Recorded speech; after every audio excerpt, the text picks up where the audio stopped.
দাদা বলছে দুলু ভাই, বেটা বলে দুলু ভাই, নাতিও বলে দুলু ভাই, কোনো অসুবিধা নেই, আমি সবারই ভাই।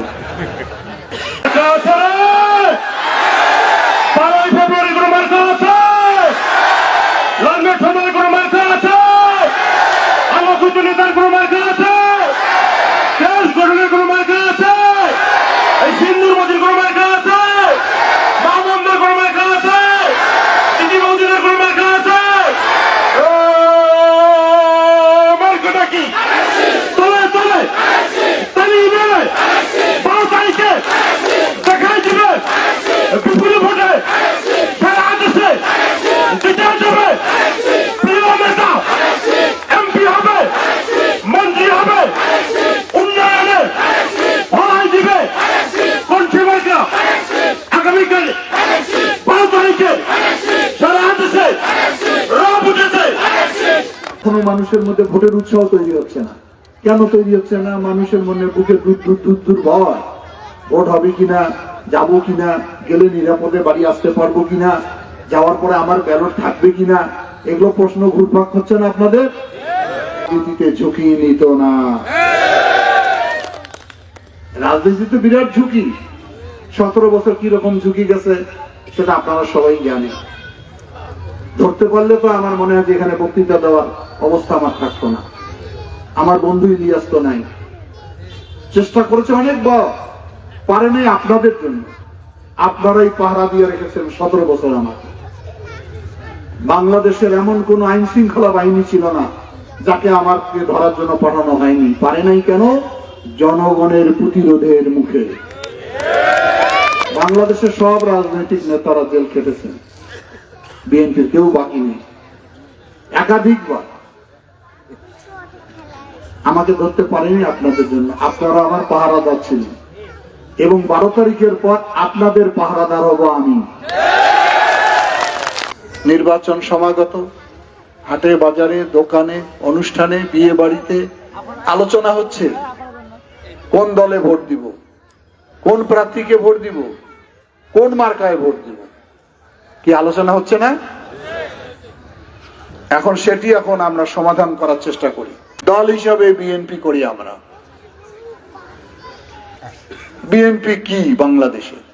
বিএনপির প্রতিষ্ঠাতা শহীদ রাষ্ট্রপতি জিয়াউর রহমান স্বাধীনতার উষা লগ্নে বাংলাদেশের মানুষ যখন স্বাধীনতার যুদ্ধের জন্য উন্মুখ ছিল, তখন যার স্বাধীনতার ঘোষণা দেওয়ার কথা ছিল উনি স্বাধীনতার ঘোষণা না দিয়ে আত্মসমর্পণ করে পাকিস্তানে চলে গিয়েছেন। আর জিয়াউর রহমান কালুরঘাট বেতার কেন্দ্র থেকে প্রথম বজ্রকণ্ঠে বলেছিলেন, আমি মেজর জিয়া বলছি। শুধু বলেই ক্ষান্ত হননি, অস্ত্র নিয়ে যুদ্ধ করেছেন। 9 মাস বাংলাদেশ স্বাধীন হয়েছে। আমার পিতা সহ 30 লক্ষ মানুষ শহীদ হয়েছে এই বাংলাদেশের স্বাধীনতার যুদ্ধে। আমার 2 লক্ষ মা বোনের ইজ্জতের বিনিময়ে এই দেশ আমরা অর্জন করেছি। আমাদের অনেক আশা ছিল, ভরসা ছিল, বিশ্বাস ছিল যে একটি বাংলাদেশ সাম্যের বাংলাদেশ হবে, সম্প্রীতির বাংলাদেশ হবে, যেখানে গরিব ধনী বৈষম্য কমে যাবে, মানুষে মানুষের ভ্রাতৃত্ব তৈরি হবে। কিন্তু সেই বাংলাদেশ কি আমি স্বাধীনতা উত্তরে পেয়েছি? আমরা পাই নাই। কেন এত ভালোবাসা? কেন ওনার প্রতি এত শ্রদ্ধা? উনি একমাত্র গণতন্ত্রের পাহারাদার, বাংলাদেশের পাহারাদার ছিলেন খালেদা জিয়া। ওনার উপর অনেক স্টিমরোলার চালানো হয়েছে। 80 বছরে 6 বছর জেল খেটছে, মৃত্যুর সঙ্গে পাঞ্জা লড়েছে। আমাদেরকে ছেড়ে, বাংলাদেশ ছেড়ে কোথাও যায়নি উনি। আমাদের মা হলো খালেদা জিয়া, আমাদেরকে ছেড়ে যায়নি, বাংলাদেশকে ছেড়ে যায়নি। আর ওনাদের মা পালিয়েছেন। আমরা চেয়েছিলাম একটা নিরপেক্ষ গ্রহণযোগ্য নির্বাচন দেয়া হোক, সবাই যাতে ভোটে অংশগ্রহণ করতে পারে। ভোট কেন্দ্রে গিয়ে দেখেন রাতের বেলা ভোট হয়ে গেছে। এই জন্য বাংলাদেশ, এই জন্য আমার পিতা রক্ত দিয়েছে, এই জন্য আমার 2 লক্ষ মা বোনের ইজ্জত গেছে এই বাংলাদেশের জন্য। সেটা অর্জন করেছি আমরা, লড়াই করেছি আমরা। সুতরাং ওই জিনিস আর ভাববেন না। পচা রাজনীতি, মানুষের খুনের রাজনীতির সঙ্গে আর সম্পর্ক রাখবেন না। তো দল হিসাবে সে কারণে আমি মনে করি আমরা বিএনপি করি, এই জন্য আমরা নিজেকে খুব ধন্য মনে করি। একটা সঠিক রাজনীতির সঙ্গে আমরা আছি, যারা দেশের মাটিকে ভালোবাসে, গণতন্ত্রকে ভালোবাসে, মানুষকে ভালোবাসে। কথা ঠিক? তাহলে বিএনপি দল হিসেবে কি? 1 নাম্বার 1 দাদা বলছে দুলু ভাই, বেটা বলে দুলু ভাই, নাতিও বলে দুলু ভাই। কোনো অসুবিধা নেই, আমি সবারই ভাই, সবাই আমাকে চিনে, আমার বাড়ি কোথায় সবাই জানে। আমার সঙ্গে যে বাকি 6 জন ক্যান্ডিডেট আছে কাউকে চিনে, নাম জানে, বাড়ি কোথায়, ঠিকানা কোথায়, কারে ভোট দিবেন। রাত 12টায় একটু আগেও বললাম সেবা সমিতিতে, একটা বাড়িতে যদি নক করে কেউ, দরজা খুলে যদি অপরিচিত লোক দেখেন, ভয় পাবেন না? ডাকাত না চোর না ছিনতাই, সঙ্গে সঙ্গে তো দরজা লাগিয়ে দিবেন। আর আমি আসাদুল হাবিব দুলু যদি রাত 3টার সময় আসি, দরজা ধাক্কা মারি, খুলে যদি আমাকে দেখেন, সবাই জড়াই দেন, ওরে দুলু ভাই কি সমস্যা? পরিচিত অপরিচিতর মধ্যে এটাই তফাৎ। এইবার দেখেন মার্কাটা কি, এটার পরিবর্তন হবে? দুনিয়া যতদিন খিদা লাগবে আহার করতে হবে, এটার কোনো বিকল্প হবে? পরিবর্তন হবে? লালমনিরহাটের মানুষ আজকে আমার রাজনীতির কারণে বাংলাদেশে পরিচিতি লাভ করছে।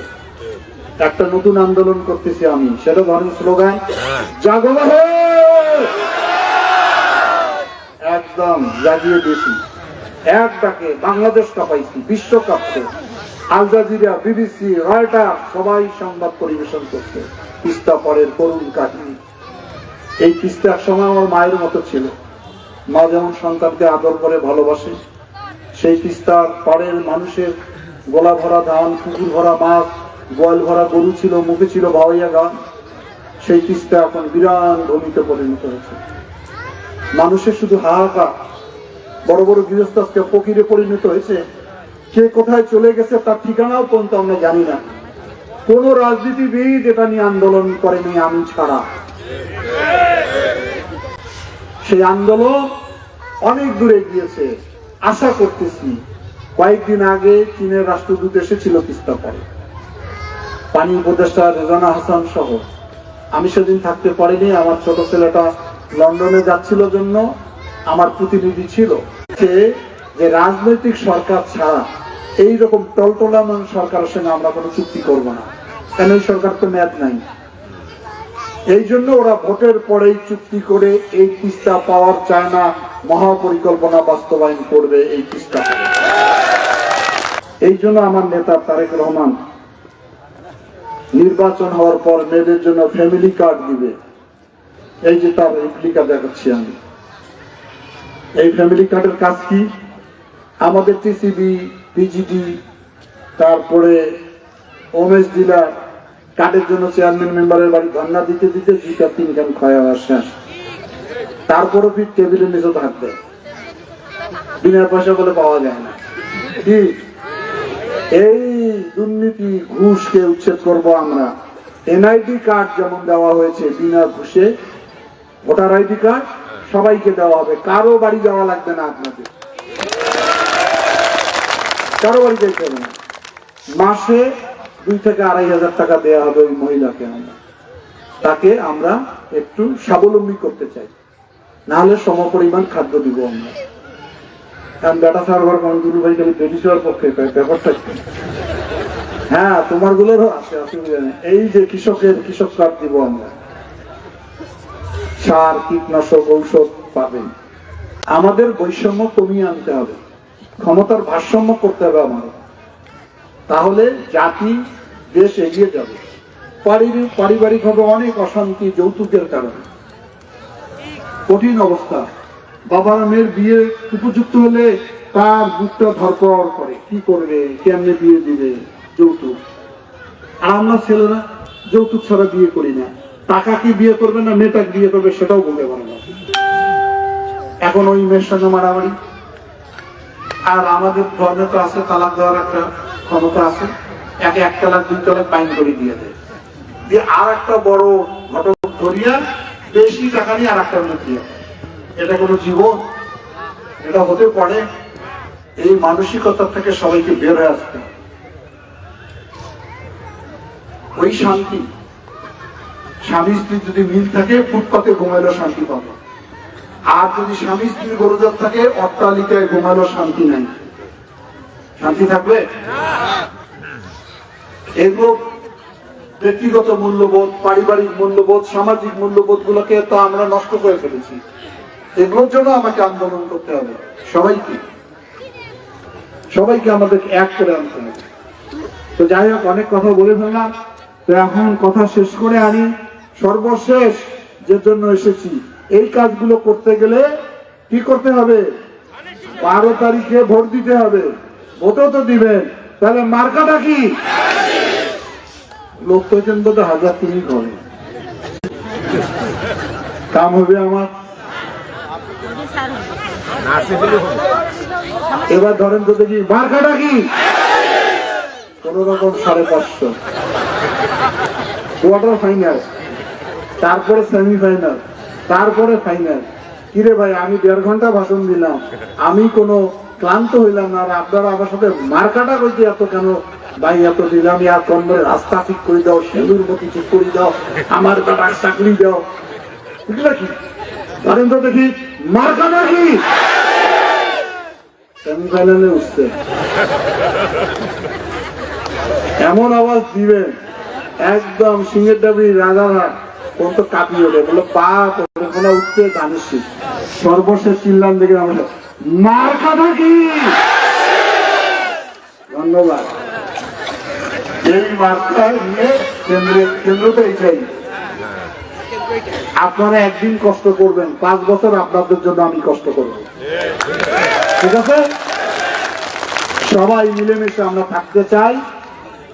ধর্ম যার যার, রাষ্ট্রসভা সবারে নিরাপত্তা নিশ্চিত করে শান্তিপূর্ণ লালমনিরহাট করতে চাই। এই আশাবাদ ব্যক্ত করে সবাইকে ধন্যবাদ জানিয়ে আমার কথা শোনার জন্য আমার কথা আমি এখানে শেষ করলাম। আল্লাহ হাফিজ।